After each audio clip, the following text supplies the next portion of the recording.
Buenas tardes a todos. Muchas gracias por estar aquí. Hoy vamos a hablar de atrofia muscular espinal sobre un tamizaje neonatal universal. Les presento a la doctora, aquí estamos bien, mejor, a la doctora Luisa Fernanda Mariscal Mendizábal. Ella es genetista clínica y específicamente se dedica a la parte de genética perinatal y entonces, además es maestra en ciencias y nos va a hablar de esta prueba que estamos intentando tratar de ver si es posible meterla en el hospital, porque nos va a brindar una gran herramienta de detección temprana de una enfermedad que por suerte ahora ya tiene terapia. Entonces, les presento a la doctora Luisa Fernanda y muchas gracias a todos por su asistencia. Muchas gracias y una disculpa por la tardanza. Espero apurarme con el tiempo para no quitarles más el suyo. En realidad, de lo que vamos a hablar, un poquito de generalidades de AME, abordaje de niño hipotónico, diagnóstico, tratamiento y tamizaje para AME. Em, en realidad, sabemos que la atrofia muscular espinal como grupo es un grupo de condiciones genéticas y hereditarias eh, que si las pensamos así como grupo representan la segunda causa de enfermedades neuromusculares y que causan una degeneración y debilidad muscular progresiva, que esto a su vez pues nos va a dar como dato pivote generalmente en la mayoría de los casos una hipotonía severa. Vamos a estar hablando específicamente de AME5Q, asociada a los genes SMN1 y 2, pero vamos a hablar también un poquito de generalidades. Y creo que lo más importante aquí de recordar es que la incidencia es realmente alta, de 1 en 6,000 a 1 en 11,000 recién nacidos vivos, dependiendo de dónde estemos hablando. Pero creo que lo más importante es recordar que la tasa de portadores es de 1,40 a 1,60 en población general. Entonces, sin duda es nada despreciable y tenemos tamizajes desde la etapa preconcepcional para poder identificar pues, estos portadores, que es algo que no hacemos de rutina todavía, al menos no en México. Sabemos que el síndrome hipotónico tenemos que abordarlo siempre. Idealmente también todo síndrome hipotónico debería tener una referencia con un médico genetista para poder descartar estas causas genéticas, específicamente la que vamos a hablar ahorita. Pero bueno, sabemos que la hipotonía es este signo no específico que se define como la disminución de la resistencia al movimiento pasivo y que pues este mantenimiento del tono muscular va a requerir de que funcione correctamente tanto el sistema nervioso central como periférico. Y sin duda la exploración física va a ser nuestro principal modo de diagnóstico. Desafortunadamente, a pesar de que este es nuestro dato pivote, pues no todos los niños nacen en un hospital como este y la mayoría de las veces pasan desapercibidos y regresan al hospital o a centros de atención por complicaciones de infecciones respiratorias o alguna otra cosa que hace que pues no se diagnostique a tiempo y que el pronóstico sea letal en etapas muy tempranas. Entonces nunca se logra un diagnóstico real. Pues si hablamos de síndrome hipotónico, sin duda tenemos que diferenciar entre periférico y central. Eh, Hablando de AME en específico, tenemos que pensar siempre o sospecharlo siempre que tenemos una hipotonía periférica, aunque tenemos que recordar que dependiendo del momento del proceso de la evolución de la enfermedad en el que estemos detectando estos niños o estos adolescentes o estos adultos, pues las manifestaciones clínicas incluso podrían dar datos de hipotonía central. Entonces, pues poder tener claro cómo hacer esta sospecha diagnóstica es importante. Y a pesar de que generalmente, o es muy raro que encontremos otros datos asociados como microcefalia, dismorfias, epilepsia, sí pueden estar a veces de la mano, sobre todo con los diagnósticos diferenciales principales. Y además, como dato clínico asociado a síndrome de genes contiguos, hay que recordar que la región en la que están los genes de atrofia muscular espinal, hay otros genes que también están relacionados con atrofia muscular espinal atípicas y que son genes modificadores de la enfermedad. Y esto hace que las manifestaciones clínicas puedan ser también variables y que a veces con un solo estudio no logremos hacer un diagnóstico. Entonces, hablando específica de atrofia muscular espinal 5Q, pues hay que recordar que está caracterizado por un daño en la motoneurona y que esto va a generar principalmente una hipotonía periférica con debilidad proximal, ausencia de reflejos, fasciculaciones linguales en el mejor de los escenarios, pero sabemos que esto no es una realidad en todos los casos, y tiene que mantener completamente estable o sin afección a nivel cognitivo. Y esto se va a dar por una degeneración de las neuronas motoras del asta anterior de la médula espinal, justo por una ausencia de la proteína SMN. Cuando pensamos en atrofia muscular espinal atípica o asociada con nuestros genes, estos son algunos de los más comunes, sin embargo, no son los únicos.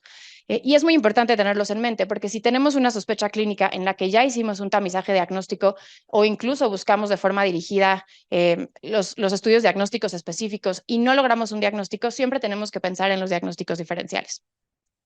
Lo más importante de los diagnósticos diferenciales es el tipo de herencia. Una atrofia muscular espinal que no tiene una caracterización molecular no nos va a permitir dar un asesoramiento adecuado. No es lo mismo que le digamos a un paciente que es ligada al X, que es recesiva o que puede ser dominante. La realidad es que creo que para ustedes hablar de hipotonía y las señales de alerta a lo mejor no es lo más adecuado. Ustedes son los expertos aquí. Pero bueno, como señales de alerta, de los 0 a los 6 meses vamos a tener debilidad muscular en las extremidades, hipotonía, dificultad respiratoria, llanto débil, dificultad para la deglución, idealmente fasciculaciones linguales, pero sabemos que esto no es una regla. Y conforme los niños van creciendo, pues las manifestaciones clínicas van a permanecer y van a ir aumentando de acuerdo a los hitos del desarrollo que ellos puedan lograr.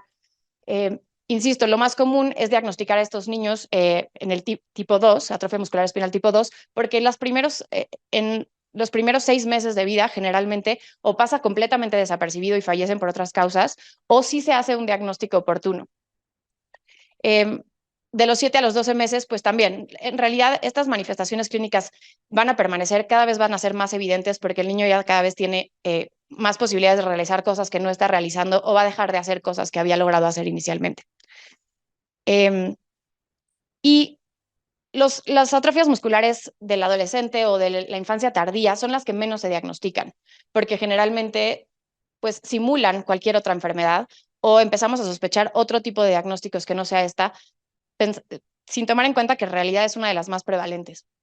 Entonces, es muy importante que la tengamos siempre en mente y que sepamos muy bien el mecanismo de acción y por qué puede ser diferente las manifestaciones clínicas de acuerdo a como el patrón genético en particular.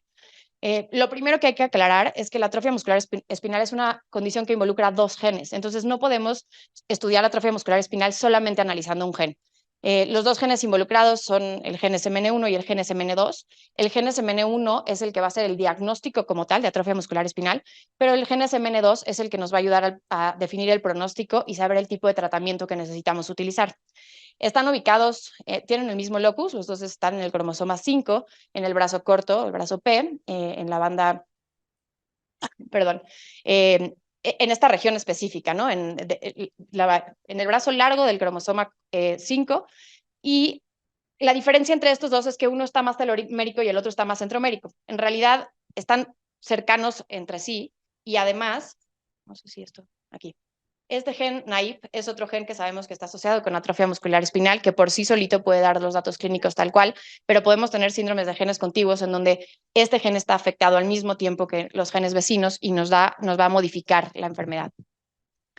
El gen SMN1, que va a ser el que va a dar el diagnóstico como tal, tiene una característica importante, que es lo que lo diferencia del gen SMN2, que es que en el exón 7 tiene una citosina en lugar de una timina. Esta citosina es la forma wild type de la proteína, bueno, del gen, que va a lograr que se haga un splicing adecuado y que se produzca una proteína correctamente funcional del tamaño adecuado y que no tenga ninguna complicación.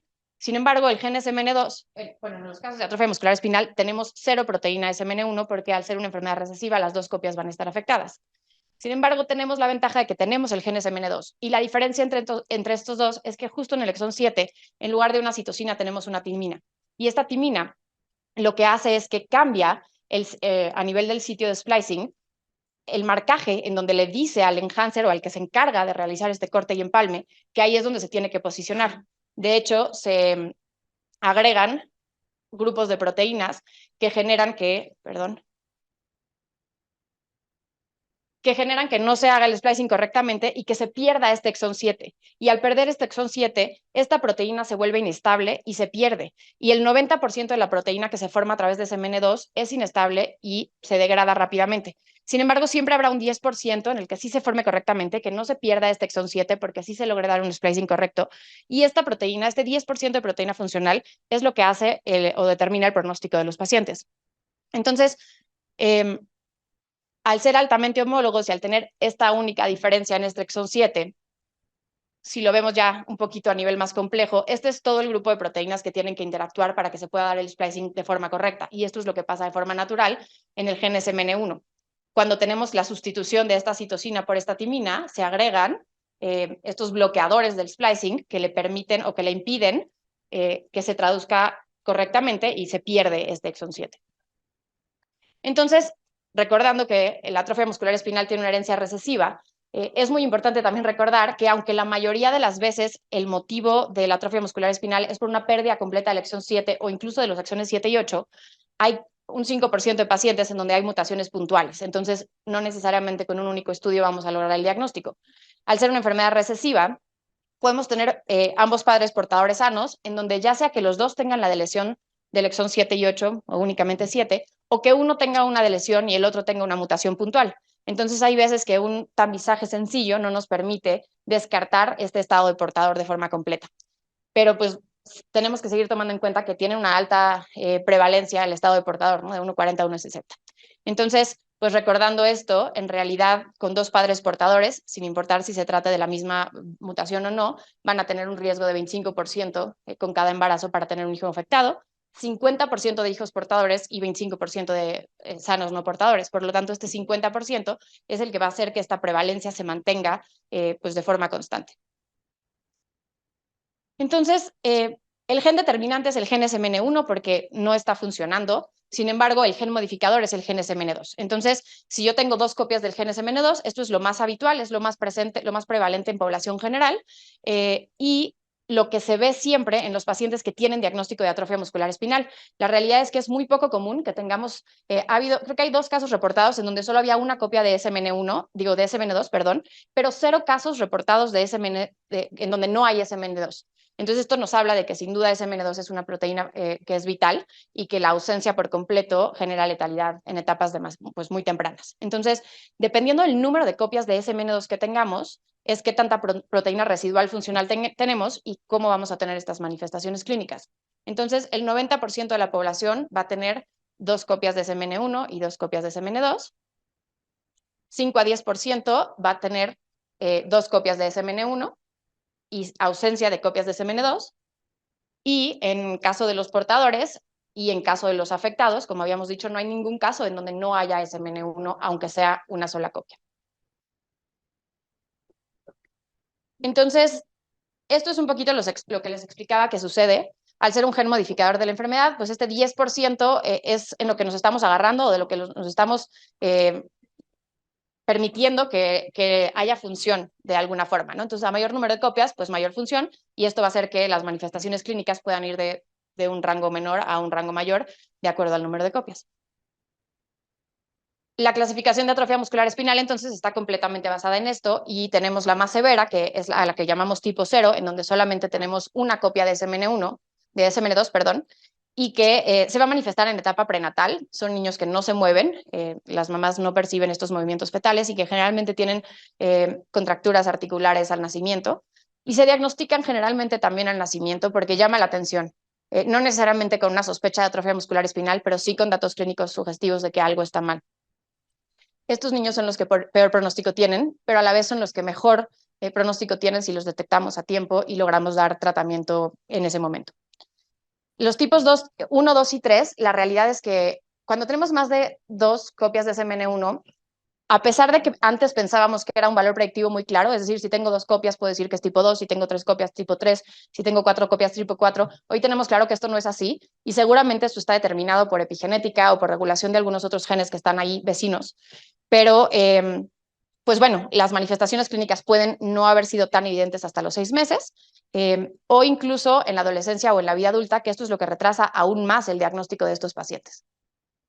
La realidad es que el pronóstico de esta enfermedad sin tratamiento es letal y generalmente la letalidad va a depender del número de copias de SMN2, sí, pero también del manejo que se le dé a estos pacientes.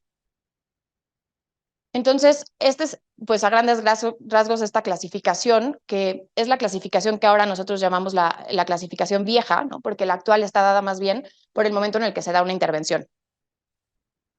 Entonces, el diagnóstico y seguimiento de AME, no me quiero detener mucho en esto porque aunque sabemos que la clínica siempre va a ser nuestro pues nuestro punto de partida y que vamos a tener afección a diferentes niveles y que tenemos disponibles estudios genéticos para poder hacer este diagnóstico.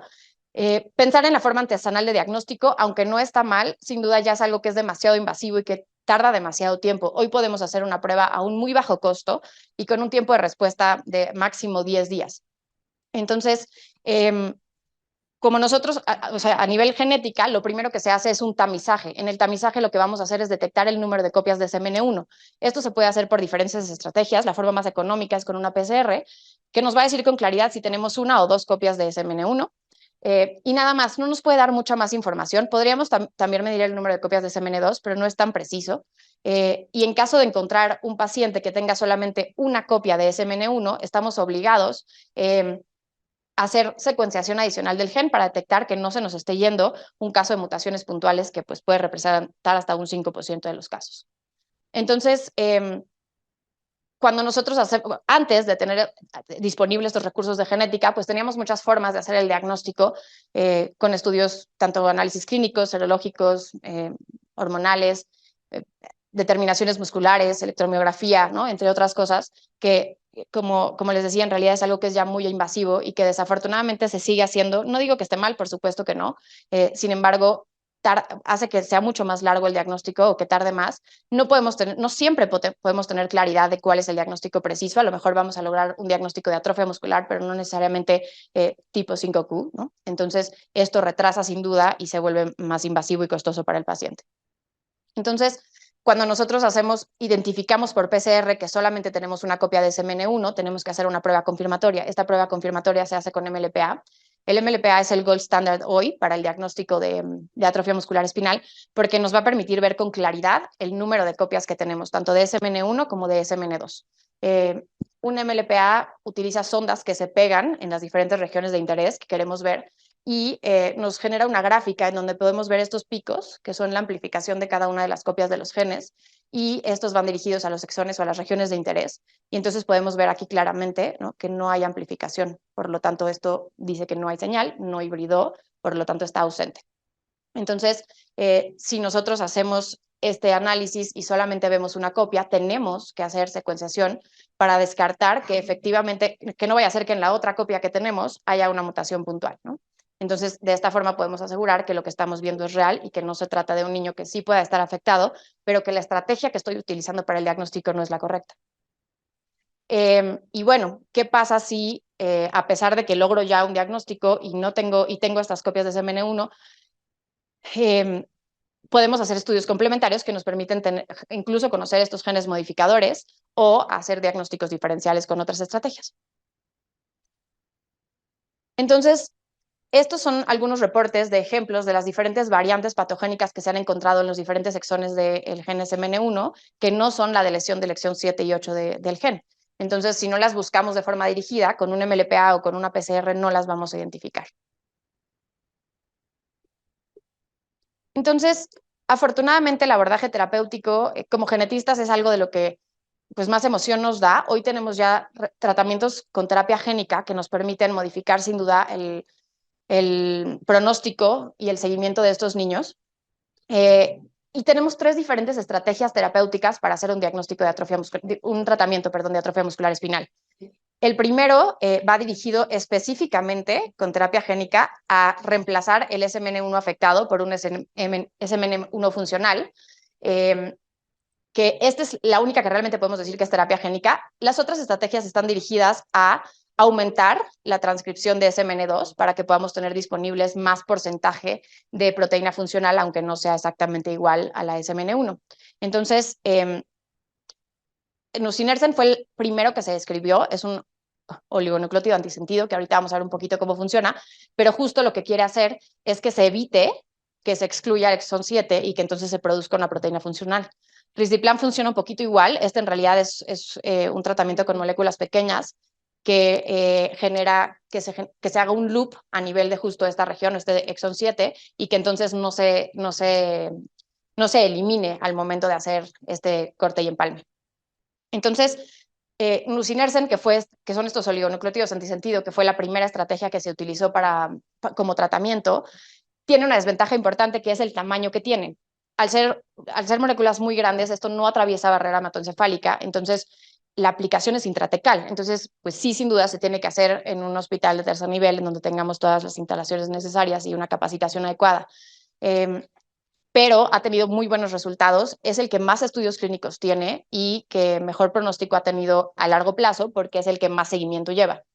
Entonces, nos da una ventaja importante, que es que podemos tener acceso a ellos sin limitar algunas otras cosas que ahorita vamos a ver, pero nos da una desventaja importante que es la aplicación. Y la segunda desventaja importante es que dependo del número de copias de SMN2. Si este niño tiene menos de 2 copias de SMN2, no va a poder ser candidato a recibir este tratamiento, por lo tanto, pues no se puede utilizar. Pero ¿qué es lo que hace este oligonucleótido antisentido? Es que se pega justo en este sitio en donde donde se pegaría el enhancer y entonces bloquea el sitio de unión para este inhibidor del enhancer y entonces hace que sí progrese correctamente la transcripción y que la proteína se forma correctamente. Bueno, aquí está un poquito más ejemplificado. Se pega justo aquí, en el sitio de splicing, y entonces se logra incluir el exón 7 y por lo tanto producir la proteína correctamente. Ahora, el que sí es terapia génica, bueno, no puse risdiplam, pero funciona un poquito igual. Lo que hace es que genera un loop en esa zona para que no se pegue tampoco este inhibidor y que pueda traducirse la proteína correctamente. ¿Qué pasa con la terapia génica? Para poder decir que un tratamiento es terapia génica, porque si yo estoy diciendo que estoy modificando la expresión de un gen, suena a que es terapia génica y se anuncia comúnmente como terapia génica, pero en realidad no lo es. Cuando decimos terapia génica es porque efectivamente estamos modificando la secuencia de un gen. Entonces es muy importante que siempre que vemos que un fármaco dice terapia génica, chequemos que efectivamente tenga estos 3 componentes, que utilice un vector, que haya un transgen con el que voy a reemplazar esta secuencia que está incorrecta, y también un promotor que le permita a toda esta maquinaria de replicación saber en dónde tiene que empezar a leer para reponer o para corregir esta secuencia errónea. Entonces, bueno, generalmente también incluyen señales de terminación para que este grupo de proteínas que se encarga de replicar entienda en dónde tiene que empezar a leer con el promotor y en dónde tiene que terminar de leer con la señal de terminación. Entonces, tenemos 2 estrategias de terapia génica, la que es por entrada directa o la que es que tiene un paso adicional en donde primero obtengo células de mi paciente, esas células las modifico y después las transfiero. La entrada directa es tal cual, el transgen dentro de este vehículo o este vector es introducida al humano. Entonces, ¿qué es lo que hace esta terapia génica para atrofia muscular espinal? Es que utiliza un vector adenovirus asociado, ABB9, que tiene ventajas importantes. El adenovirus asociado es uno de los más utilizados como terapia génica porque el tamaño le permite incluso también atravesar barrera hematoencefálica.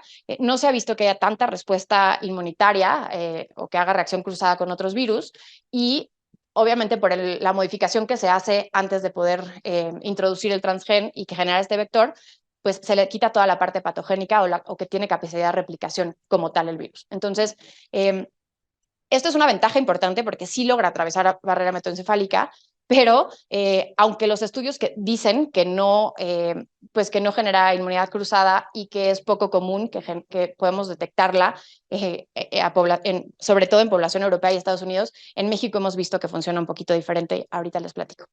Pero bueno, entonces lo que hace, este es el nombre de la terapia génica, el nombre comercial es Zolgensma, que lo que hace justo es el transgen que está dentro de este vector, que es un adenovirus asociado, ABB9, es que reemplaza completamente el transcrito, o sea, corrige para que pueda producirse correctamente esta proteína.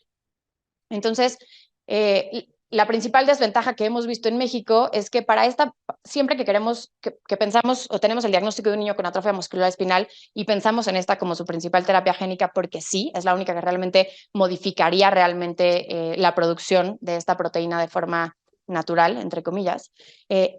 La desventaja es esta, que tenemos que medir anticuerpos anti-ABB9.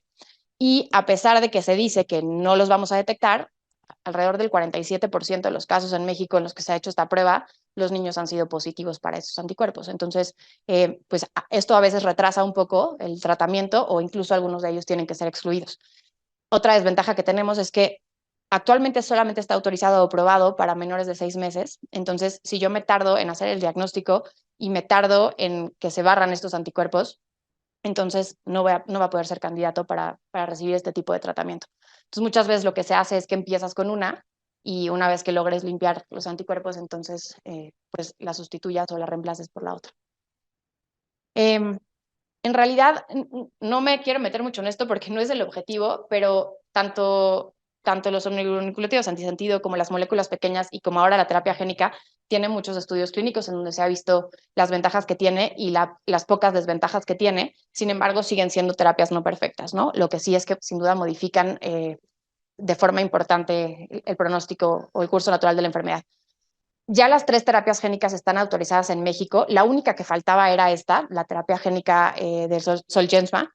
Y en julio de este año ya fue autorizada, ya tiene un registro de COFEPRIS. Entonces ya las 3 terapias en México se pueden utilizar.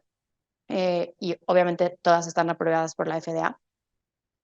Entonces, pues entendiendo que es una enfermedad letal, que podemos hacer un diagnóstico oportuno y que tiene tratamiento aprobado y autorizado incluso en México, pues lo lógico sería pensar que estamos obligados a detectarla a tiempo. Entonces, pues antes de hablar de un tamizaje tenemos que entender para qué sirve un tamizaje o cuál es su objetivo y cuándo sí y cuándo no podemos incluir a una prueba como tamizaje. Entonces, la realidad es que si seguimos los criterios de tamizaje tanto de la OMS como en Estados Unidos el Task Force de Preventive Services, pues vamos a ver que en realidad cumple con todo lo necesario, porque sí es una enfermedad suficientemente grave y conocida, sí es muy prevalente, sí puede ser aplicable a población general, tiene una alta sensibilidad y especificidad. Lo podemos detectar en una etapa preclínica, tiene pruebas confirmatorias y existe una intervención posible desde una etapa muy temprana. Entonces, un tamizaje, dependiendo de en qué momento queramos hacer el diagnóstico, pues lo podemos pensar desde la etapa pregestacional, la etapa prenatal o la etapa postnatal. Idealmente, o el ideal del genetista sería que toda pareja antes de embarazarse tuviera un panel de portadores en donde pudiéramos saber si estas parejas son portadoras o no. En este caso, si fuera el caso, pues tenemos hoy como opción tratamientos de reproducción asistida con biopsias embrionarias en donde podamos identificar pues un embrión que sí pueda estar afectado y pues saltarnos, ¿no? Que es la prevalencia de esta enfermedad. Bueno, la incidencia más bien, la prevalencia no la podemos controlar. A nivel prenatal, si ya sabemos que los padres son portadores, entonces podemos hacer también diagnóstico con biopsia de vellosidades coriales o con líquido amniótico, y a nivel postnatal, sin duda con sangre de cordón o incluso con sangre de talón, como hacemos el tapiz, con mucosa oral, con sangre periférica. En el adulto lo mismo.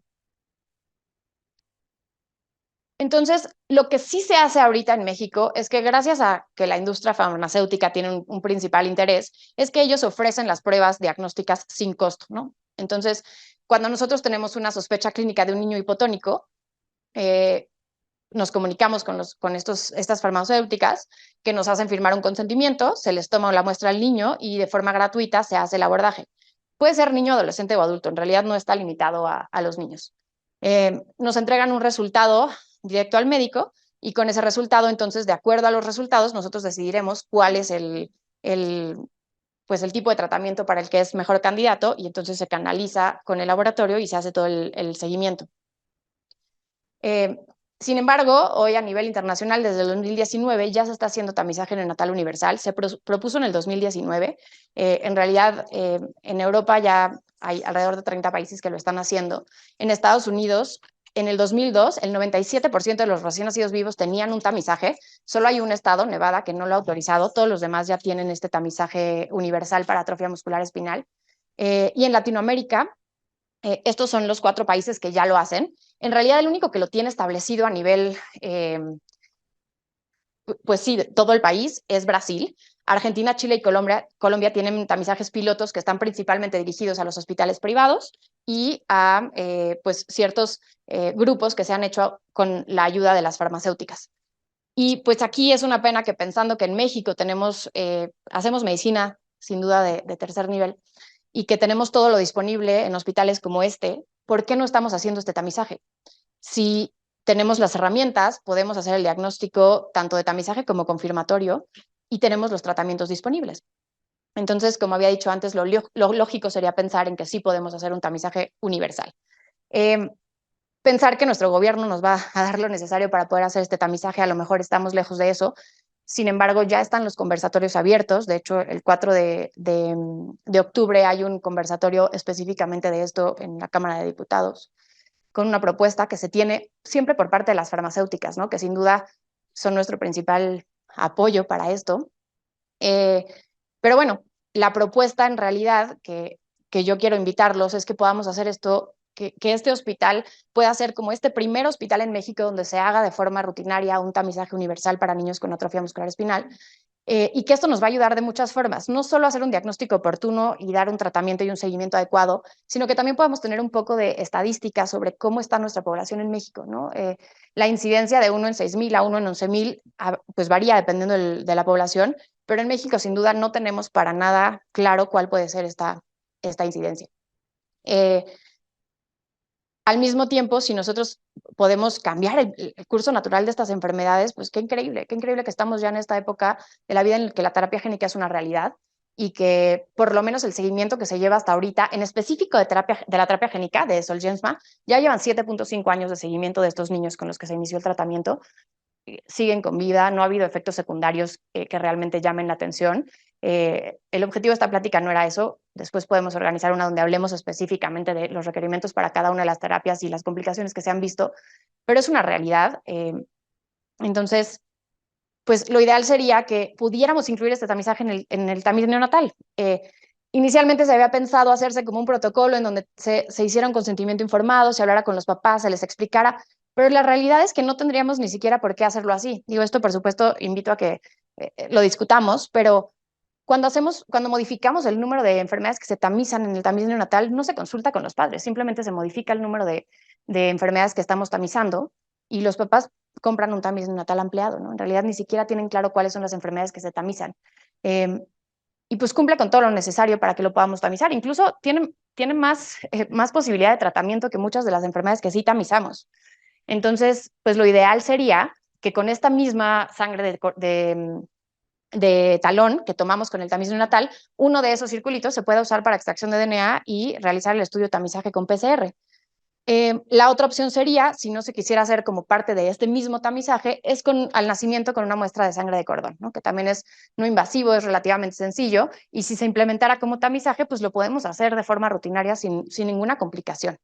La idea sería que en caso de que saliera este tamizaje positivo, ahora sí, se hablara con los padres, se hiciera una prueba confirmatoria y dependiendo de este resultado, pues pudiéramos ahora sí canalizarlos con los laboratorios que corresponda para poder hacer el tratamiento y seguimiento integral.